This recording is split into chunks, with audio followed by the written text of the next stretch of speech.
Hello friends, welcome to ISS platform. आज है 4 फरवरी एंड 4 फरवरी करेंगे हम करंट अफेयर के एमसीक्यू लेक्चर। स्टार्ट करने से पहले मैं आपको इन्फॉर्म करना चाहूंगा कि मेरा एक फाउंडेशन बैच चल रहा है इकोनॉमिक्स का, जिसमें आपको फ्री ऑफ कॉस्ट इकोनॉमिक्स कराई जा रही है from basic level to higher level. सिर्फ ओनली आपको क्या करना है, मेरे यूट्यूब चैनल पर जाना है, उसमें एक प्लेलिस्ट का ऑप्शन मिलेगा। प्लेलिस्ट के ऑप्शन में इकोनॉमी का फोल्डर है, जिसमें ऑलरेडी मैं 12 लेक्चर अपलोड कर चुका हूं रिलेटेड टू इकोनॉमिक्स। देख लीजिए, आपकी इकोनॉमिक्स स्ट्रांग हो जाएगी। चलो without wasting time video start करते हैं।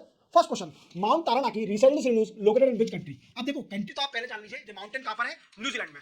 अब ये न्यूज में क्यों है, सबसे बड़ा क्वेश्चन बनता है कि सर आपने इसको कवर क्यों किया इस क्वेश्चन को। तो क्या है, न्यूजीलैंड गवर्नमेंट ने इस माउंटेन को लीगल पर्सन का स्टेटस दे दिया है। लीगल पर्सन का स्टेटस दे दिया है। अब लीगल पर्सन का स्टेटस मिल गया है तो क्यों मिला है, और ये क्या होगा इससे। इससे क्या है कि जो ह्यूमन के राइट है, जो एंजॉय कर रहे हैं ह्यूमन, ऐसे ही सेम इसको भी राइट मिलेगा, प्रोटेक्शन मिलेगा सेम एज अ ह्यूमन। समझ रहे हो मेरी बात को। जैसे हमारे इंडिया में गंगा, नर्मदा, इनको क्या है, इनको लिविंग स्टेटस दिया गया है as a same as human being. क्यों?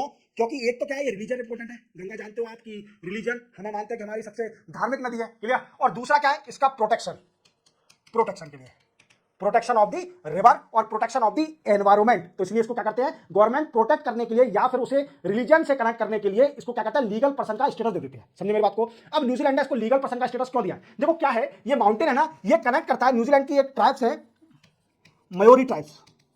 क्या है, मयोरी ट्राइब्स। ये ट्राइब्स क्या करते हैं, ये ट्राइब्स इस माउंटेन को एज एंसेस्टर मानते हैं, अपने पूर्वज मानते हैं, ऐसा क्लियर। तो क्या है कि इसलिए न्यूजीलैंड ने ये डिसीजन लिया है। एक तो दूसरा डिसीजन पहले क्या है, रीजन कि एनवायरमेंट को प्रोटेक्ट करना, और दूसरा रीजन ये है कि इसको वी कैन से कल्चर को एनहांस करना, ये ट्राइब्स के कल्चर को प्रोटेक्ट करना। समझो मेरी बात को, कल्चर को प्रोटेक्ट करना और एनवायरमेंट को प्रोटेक्ट करना। That's why New Zealand had decided to provide the legal person status to particular mountain. याद रखोगे, याद रखना, चलते बढ़ाएंगे। Which country will host 9th Asian winter game for very very important question. इस बार कौन होस्ट करने जा रहा है, चाइना। कौन, चाइना। अब चाइना किस सिटी में करेगा इसको, और ये स्टार्ट कब से होगा, तो ये स्टार्ट होगा 7 फेब से 14 फेब तक चलेगा ये एशियन विंटर गेम। याद रखना, 7 फेब से 14 फेब तक ये चलेगा विंटर गेम, और चाइना इसको होस्ट करेगी। और कहां पर होस्ट करेगी, किस सिटी में, हार्बिन। याद रखना, हार्बिन सिटी में चाइना इसको होस्ट करेगी इस साल, और इंडिया का भी इसमें रोल है। अब आपके मन में डाउट होगा कि सर इंडिया कैसे रोल है, इंडिया भी इसमें फंड करेगी, इसमें फंड करेगी इंडिया भी। That is also, India is also playing the major role to fund this particular winter game. याद रखना, सिंपल था, चलते बढ़ेंगे।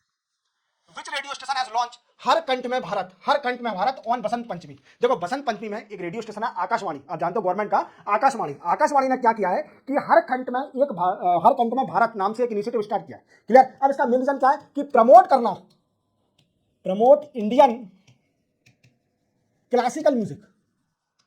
क्या है, इंडियन क्लासिकल म्यूजिक को प्रमोट करने के लिए। दैट्स व्हाई आकाशवाणी ने अभी एक इनिशिएटिव स्टार्ट किया है, हर कंठ में भारत। और कंठ आप जानते हो, जो कि आपकी वॉइस आती है, दैट्स कॉल्ड कंठ। तो हमारे भारत में पेट्रोलिज्म फीलिंग भी आएगी, इंडियन कल्चर को प्रमोट करा जाएगा, क्लासिकल म्यूजिक को प्रमोट करा जाएगा। That's a main reason behind this to launch this particular initiative by the Akashvani. याद रखोगे, हर कंठ में भारत, सिंपल था। Which country has won ICC under 19 women world cup to T20 world cup. देखो ये सुनने के बाद आपको बड़ा अजीब लगेगा, वी कैन से बड़ा कोइंसिडेंस हुआ है। क्यों हुआ है, क्योंकि पहले जानिए जो मलेशिया में हुआ था, ये वुमेन वाला T20 अंडर 19 वर्ल्ड कप, ये हुआ था मलेशिया में, और हमारी इंडिया ने जीता है। डेफिनेटली अंडर 19 जो वुमेन है उन्होंने जीता है। बट आपको हंसी इसलिए आएगी और कोइंसिडेंस इसलिए लगेगा क्योंकि जो फाइनल टीम में हारी है, वो वही टीम जो हुआ था T20 वर्ल्ड कप 2024 में अमेरिका और वेस्ट इंडीज में, उसमें वही टीम हारी थी। जैसे इंडिया ने जीता था 2024 का जो फाइनल हुआ था बारबाडोस में, बारबाडोस में जो फाइनल हुआ था, जो रोहित शर्मा कप्तान थे, तो किस टीम को हराया था, साउथ अफ्रीका को। किसको हराया था, साउथ अफ्रीका को। तो ऐसे ही अभी T20 वर्ल्ड कप हुआ मलेशिया में, वुमेन का आईसीसी ने होस्ट करा था, और इसको भी इंडिया ने जीता है, बट हराया भी साउथ अफ्रीका को है। साउथ अफ्रीका फाइनल में थी, तो बड़ा कोइंसिडेंस हो गया कि साउथ अफ्रीका वुमेन भी T20 वर्ल्ड कप हार गई और मैन भी हार गई। बड़ी विडंबना है साउथ अफ्रीका के साथ, क्लियर। चलते बढ़ेंगे। हालांकि साउथ अफ्रीका बहुत अच्छी टीम है। साउथ अफ्रीका के प्लेयर एबी डिविलियर्स कितने बड़े बड़े प्लेयर थे, जैक कैलिस, मतलब कैसे कैसे प्लेयर थे उसके अंदर, और वो टीम अभी तक वर्ल्ड कप नहीं जीत पाई है। सोचो, ये बड़ी विडंबना है कि सारी टीमें वर्ल्ड कप जीत चुकी है, इंग्लैंड, इंडिया, पाकिस्तान, श्रीलंका, जो बड़ी टीम है, बट एक टीम बची है जिसने कभी वर्ल्ड कप नहीं जीता, वो है साउथ अफ्रीका।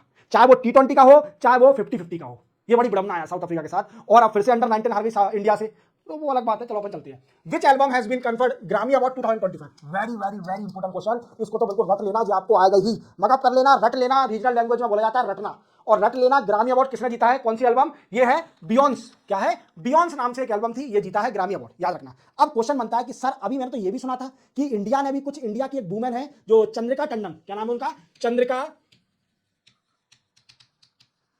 टंडन, इन्होंने अभी कोई अवार्ड जीता है ग्रामी में, वो कौन सा अवार्ड है और कौन सी एल्बम के लिए, कौन सा म्यूजिक? तो ये है, ये इंडिया अमेरिकन ओरिजिन है, इंडियन ओरिजिन है, और we can say India America origin, और ये अमेरिका में रहती हैं और इन्होंने एक एल्बम त्रिवेणी, क्लियर, याद रखोगे। इसके लिए इनको ग्रामी अवार्ड दिया गया है for best young age album. कौन सा? For best young age album, याद रखोगे। तो ये भी याद रखना, ये तभी बोल रहा हूं ग्रैमी अवार्ड तो वीकेंड से हर साल जीतते हैं, बट क्या इंडियन से अगर रिलेट हो जाए, कुछ भी इंडिया से रिलेट हो जाए तो डेफिनेटली वो इंपोर्टेंट हो जाता है। तो चंद्रिका टंडन मैम का याद रखना, ये इंडियन अमेरिकन ओरिजिन है और अमेरिका में रहती हैं, और इन्होंने एल्बम त्रिवेणी नाम से, और इसलिए इनको बेस्ट वीकेंड से यंग एज एल्बम का अवार्ड मिला है, ग्रामी अवार्ड, याद रखना, क्लियर। चलते बनाएंगे। Which day is of the world cancer day? देखो जानते हो आप कि कैंसर एक बड़ी घातक बीमारी है, मतलब uncontrol growth of the cell is called the cancer. आप जानते हो uncontrol growth of the cell is called the cancer. Cancer कई तरह के होते हैं और कई सारे लोगों में कैंसर, इंडिया में भी कई सारे पेशेंट हैं और वर्ल्ड में भी हैं। तो क्या है अवेयरनेस और दी प्रोटेक्ट और डायग्नोस दिस पेशेंट, इसलिए हम ये डे सेलिब्रेट करते हैं, डे ऑब्जर्व करते हैं ऑन 4 फरवरी को। वर्ल्ड कैंसर डे 4 फरवरी को ऑब्जर्व किया जाता है क्योंकि अवेयरनेस बढ़ाने के लिए कैंसर से रिलेटेड ये पर्टिकुलर रीजन है। और इस बार की थीम है, याद रखना, यूनाइटेड बाय यूनिक। देखो जैसे आप जानते हो मेरी स्पेशलिटी क्या रहती है कि मैं आपको हर डे में कोई सा भी डे आएगा पर थीम जरूर बताऊंगा। तो इस बार थीम क्या थी? यूनाइटेड बाय यूनिक, याद रखोगे। चलते हैं, 4 फरवरी को वर्ल्ड कैंसर डे इंपॉर्टेंट है। कुछ डे इंपॉर्टेंट रहते हैं, जैसे वर्ल्ड कैंसर डे, ये भी इंपॉर्टेंट है क्योंकि वर्ल्ड वेटलैंड डे भी इंपॉर्टेंट है। विच डे ऑब्जर्व है? वर्ल्ड वेटलैंड डे 2025, और ये पड़ता है 2 फरवरी को। अब देखो ये इंपॉर्टेंट क्यों है? देखो वेटलैंड का रोल बड़ा ही है एनवायरमेंट में। मैं आपको सच्चाई बताऊं कि वेटलैंड का बड़ा ही रोल होता है एनवायरमेंट के अंदर, इवन इसकी ग्रोथ भी अच्छी होती है, याद रखना। अब इनको प्रोटेक्ट करने के लिए सबसे पहले प्रोग्राम स्टार्ट हुआ था रामसर कन्वेंशन। अब ये रामसर सिटी है ईरान के अंदर, और ये स्टार्ट हुआ था 1971 में। कब स्टार्ट हुआ था?